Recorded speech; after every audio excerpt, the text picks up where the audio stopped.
ವಿದ್ಯಾರ್ಥಿಗಳ ಪರವಾಗಿ ನಿಂತು ಅವರ ಧ್ವನಿಯಾಗಿ ನಿಂತು ಆ ಹೋರಾಟವನ್ನು ಮಾಡುವುದು ಇದೇ ದೇಶದ ಪ್ರಗತಿ ಇನ್ನೂ ಉನ್ನತನೆ. ಮಂಗಳೂರು ಕಾಲೇಜ್ಗಳು ಸ್ಕೂಲ್ಗಳು ಇರುವಂತಹ ಪರಿಸ್ಥಿತಿಯಲ್ಲಿ ಈ ರೀತಿಯ ಎಲ್ಲೆಲ್ಲಿಂದ ಬಂದ ಕಂಪನಿಗಳು ಇಲ್ಲಿ ಬಂದು ಈ ರೀತಿಯಲ್ಲಿ ಹಗರಣವನ್ನು ನಡೆಸುವುದು, ವಂಚನೆಯನ್ನು ಮಾಡ್ತಿರುವುದನ್ನು ನೋಡುವಾಗ ಇಲ್ಲಿ ಅಧಿಕಾರಿಗಳು ಏನ್ ಮಾಡ್ತಿದ್ದಾರೆ ಅಂತ ನಾವು ಕೇಳಬೇಕಾಗ್ತದೆ.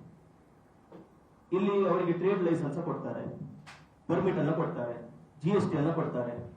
ಯಾವುದೇ ರೀತಿಯಲ್ಲಿ ಯಾವುದೇ ಪರಿಶೀಲನೆಯನ್ನ ಮಾಡದೆ, ಯಾವುದೇ ರೀತಿಯಲ್ಲಿ ಅವರ ಬಿಸ್ನೆಸ್ ಒಪರಾಂಡಿ ಏನು, ಮೋಡಸ್ ಒಪರಾಂಡಿ ಏನಂತ ತಿಳಿಯದೆ, ಅವ್ರು ಯಾವ ರೀತಿಯಲ್ಲಿ ಬೇರೆ ಬೇರೆ ಸ್ಕೀಮ್ಗಳನ್ನು ಲಾಂಚ್ ಮಾಡ್ತಿದ್ದಾರೆ, ಅವರ ಪ್ರಾಡಕ್ಟ್ಗಳೇನಂತ ನೋಡದೆ ಅವರಿಗೆ ಫಸ್ಟ್ ಆಫ್ ಆಲ್ ಈ ರೀತಿಯ ಪರ್ಮಿಟ್ ಗಳನ್ನ, ಲೈಸೆನ್ಸ್ ಅನ್ನು ಕೊಡುವಂತ ಅಧಿಕಾರಿಗಳಿಗೆ ನಾವು ಪ್ರಶ್ನೆಯನ್ನ ಮಾಡಬೇಕಾಗ್ತದೆ.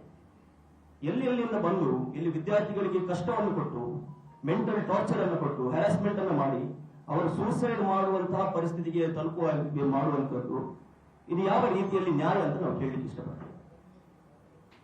ಯಾರಿಗೂ, ಯಾವುದೇ ಪೊಲೀಸ್ ಇಲಾಖೆಗೂ ಅಥವಾ ಯಾವುದೇ ಬೇರೆ ಡಿಪಾರ್ಟ್ಮೆಂಟ್ಗೂ ಇದರ ಬಗ್ಗೆ ಯಾವುದೇ ರೀತಿಯಲ್ಲಿ ಇನ್ಫಾರ್ಮೇಶನ್ ಇಲ್ಲದೆ ಇರುವುದು ಅದು ಸುಳ್ಳು.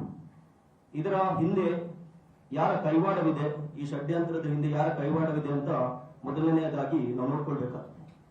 ಅವರ ಮೇಲೆ ಕಠಿಣ ಕಾನೂನು ಕ್ರಮವನ್ನು ಕೈಗೊಂಡು ಕೇವಲ ಈ ಒಂದೇ ಕಂಪನಿ ಅಲ್ಲ, ಹಲವಾರು ನೂರಾರು ಕಂಪನಿಗಳು ಇಲ್ಲಿ ಮಂಗಳೂರಿನಲ್ಲಿದ್ದು, ದಕ್ಷಿಣ ಕನ್ನಡದಲ್ಲಿದ್ದು ಅಥವಾ ರಾಜ್ಯದಲ್ಲಿದ್ದು ಈ ರೀತಿಯಲ್ಲಿ ಮೋಸ ಮಾಡುವುದನ್ನ, ವಿದ್ಯಾರ್ಥಿಗಳನ್ನ ಮಂಗ ಮಾಡುವುದನ್ನು ನೋಡಿ ಅವರಿಂದ ಬಡ ಕುಟುಂಬದಿಂದ ಬಂದವರು, ಪಾಪದವರು, ಅದೇ ರೀತಿಯಲ್ಲಿ ಹಿಂದುಳಿದ ವರ್ಗದಿಂದ ಬಂದವರು ಅವರನ್ನ ದೊಡ್ಡ ದೊಡ್ಡ ಆಸೆಗಳನ್ನು ಮುಟ್ಟಿಸಿ, ಹಣದ ಆಸೆಯನ್ನ ತೋರಿಸಿ ಇದನ್ನು ಮಾಡುವ, ಅಷ್ಟು ಜನರನ್ನ ಜಾಯಿನ್ ಮಾಡಿಸಂತ ಮೆಂಟಲ್ ಟಾರ್ಚರ್ ಅನ್ನು ಕೊಟ್ಟು ಹಗರಣವನ್ನು ಮಾಡುವುದು ಇದು ಖಂಡನೀಯ.